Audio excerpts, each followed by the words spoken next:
Blow up the damn ship. No! No! They invade our space. We fall back. They make Carol Danvers into a man.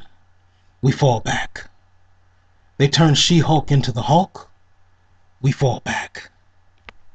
They turn Lion-O into a dweeb. We fall back. They retcon Lando into being gay. No, the line must be drawn here and no further.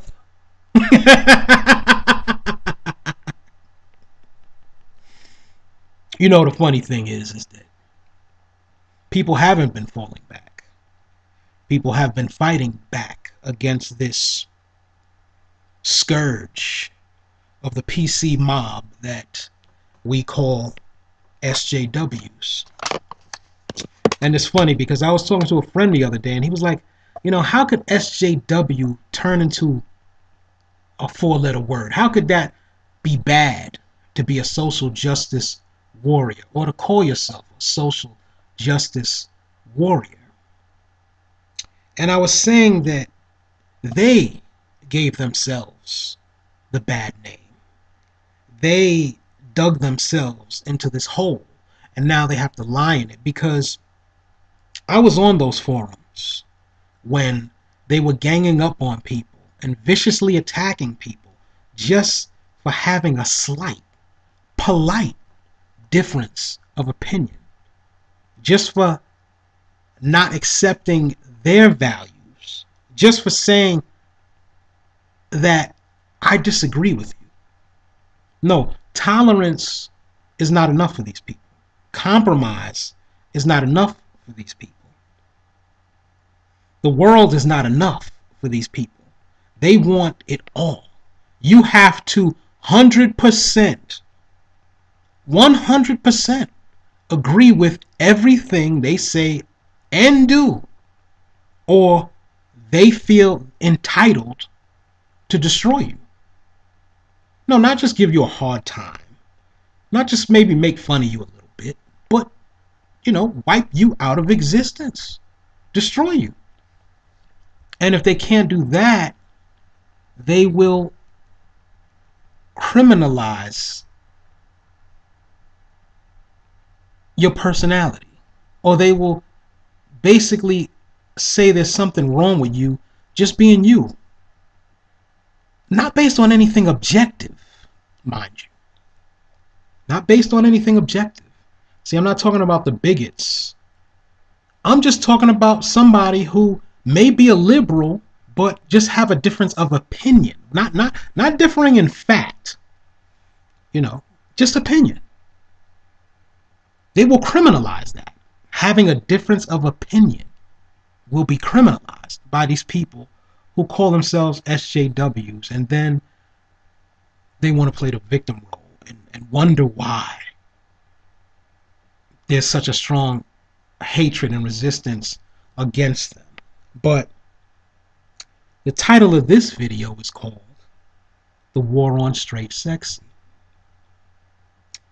Now, you know, for years as comic book fans, you know, we had sexy superheroines, we had cheesecake, we had fan service, and I'll admit maybe there was a point where it went a little too far, but, you know, nobody got a broken leg over it. Nobody was traumatized over it. But yet these people called SJWs decided to criminalize, basically, anybody who enjoyed that stuff. You know, there's something wrong with you for being a man, basically. This is their stance. The male gaze. You looking at women in a sexual way. Now, as a heterosexual man, you looking at women in a sexual way, they're trying to make you feel embarrassed about that. You're supposed to be ashamed for looking at a woman's ass and maybe getting a little turned on by that. There's something wrong. You're juvenile. You're juvenile. Because You look at women and get turned on. That's juvenile. That's a juvenile thing. Grown men don't do that. This is the insanity that I've heard while on these websites and listening to these crazy people, insane people talk. But for whatever reason, large media companies caved into these people. You know, they caved into these people. So no more cheesecake, no more fan service. And you will say, well, you know, Rock, that's kind of old. We already know that. But it's good that it's kind of old because now we can see the results of that. And what are the results? Record low sales. Did Carol Manvers work? No. It did not work. Record low sales for Captain Marvel. Did turning She-Hulk into a bulky kind of man thing, did that work? No. Record low sales for She-Hulk. But it's not even She-Hulk anymore. It's just the Hulk because we have to remove her gender because calling her She-Hulk is degrading. Right. Because acknowledging a woman's gender, acknowledging gender at all is degrading to women. This is the insanity that we have to deal with.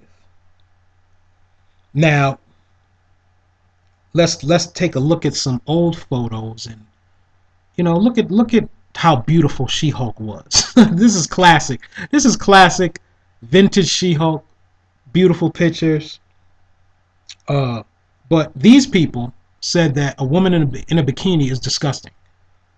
So now we get this.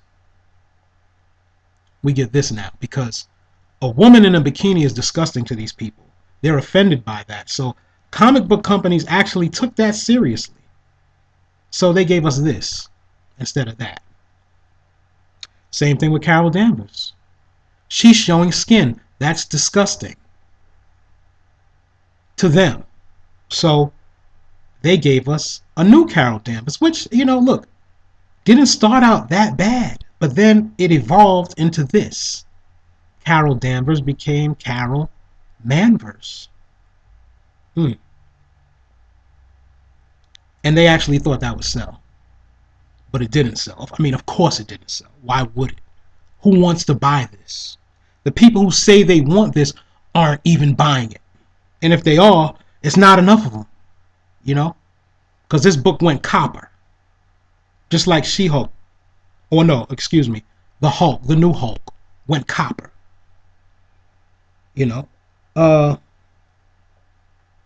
Spider-Woman. They changed up Spider-Woman. Spider-Woman was sexy, beautiful, vivacious, and they padded her up. They padded her up. Look at this costume. No body parts shown. This chick is, she's wearing a bodysuit. Now get the foolishness of this. These characters wear bodysuits that don't show any of their figure. I mean, how stupid is that? How stupid is that? And you wonder why these books fail. And I mean, you got this picture of Spider-Woman pregnant. Not that a pregnant woman couldn't be, a good character, but I mean, is that what we want to see when we pick up a superheroine comic book? A pregnant chick running around shooting guns and doing stuff? I mean, do women don't even want to see that. And let's be clear here. The main audience for this type of thing is men. Women don't imagine themselves and have fantasies. At least most of them don't fantasize about running around, beating people up and shooting people. Women just don't have fantasies like that. And if they do, it's not this type of fantasy. You know what I mean? It's not this. It's not this. Because when you go to the comic book conventions, these women aren't dressed up in burqa babe fashion. They're wearing bikinis.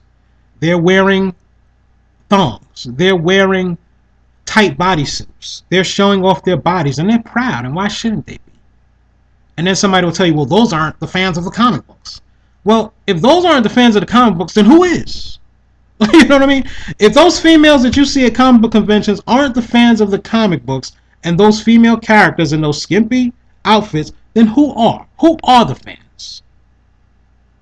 Who are the female fans? Okay? So, you know, this is their war. Under the guise of activism, they will tell you that something subjective is objective. They will tell you that a woman in a tight uniform is degrading. Based on what objective argument? None. They don't have an objective argument. This is all subjective opinion. And their opinion is not a paying opinion. Because these people of the opinion that women in bikinis are disgusting don't buy comic books. They don't go to these movies. They don't go see these characters. And like I said, now that this stuff is kind of old, we can see the result of it. And what is the result? Record low sales. So how did that work out for you? How did criminalizing or demonizing the male gaze work out for you? How did demonizing cheesecake work out for you? I'll tell you, it didn't work. It didn't work. But you already lost all those fans. And now you're going to try to get them back. Well, you're going to have to try a hell of a lot harder than you're trying. And that's my message to you people out there. And if you want to hear more Rock Roads, comment, like, subscribe, and tell me what you think about this video. This is Rock Roads signing out. Don't hurt nobody.